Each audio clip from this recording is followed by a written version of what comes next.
But boredom didn't just help create art. It may have helped create something even bigger: imagination itself. Think about what boredom actually is. To be bored, you must realize that something else could be happening. You must imagine a different future, a different possibility, a different reality. In other words, boredom requires imagination. A person sitting beside a fire thousands of years ago wasn't only watching flames.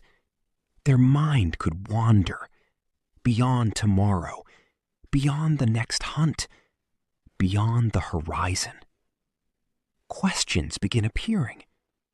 What's over that mountain? Why do storms happen?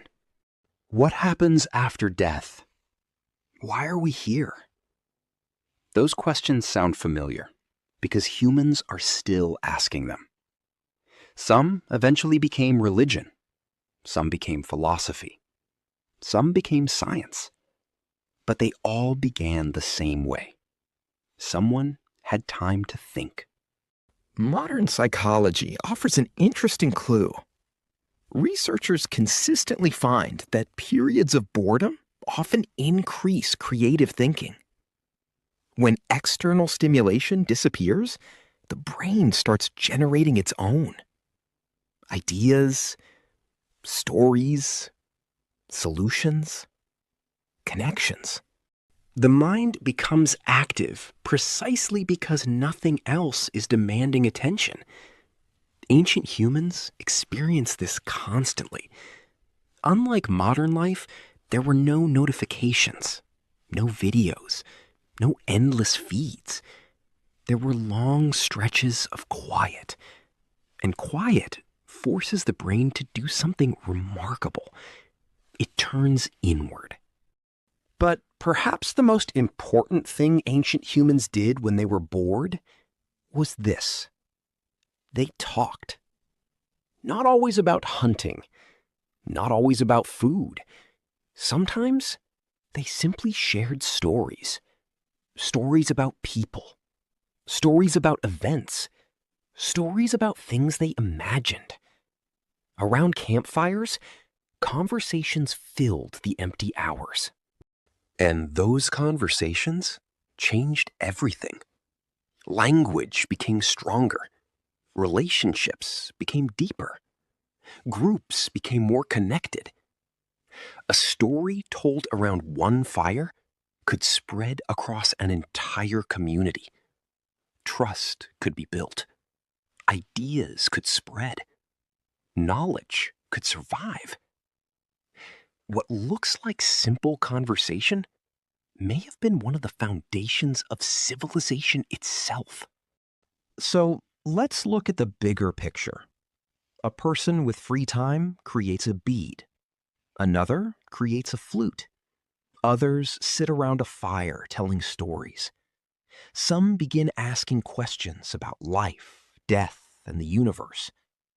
Over thousands of generations, those small moments accumulate. Art appears. Music appears. Religion appears. Science appears. Not because humans were constantly busy, but because sometimes they weren't. And this is where the story becomes surprisingly modern. Today, we live in the most stimulated environment in human history. Every quiet moment can be filled instantly. A video, a message, a notification, a scroll. Something is always competing for attention. Yet neuroscience suggests that some of the brain's most important processes happen during moments of inactivity. When the mind wanders, when nothing urgent demands attention, when boredom appears. The same mental systems involved in creativity, reflection, and self-understanding become active during those quiet moments. Which means boredom may not be a flaw. It may be a feature, one that helped shape our species. For hundreds of thousands of years, Humans sat beside fires, stared into the darkness, and allowed their minds to wander. Some created art. Some created music. Some created stories. Some created ideas that would eventually change the world. Today, the setting is different.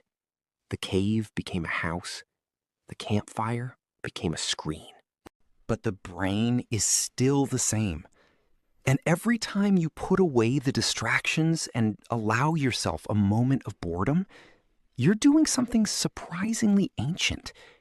The same thing that inspired the first stories, the first music, the first questions.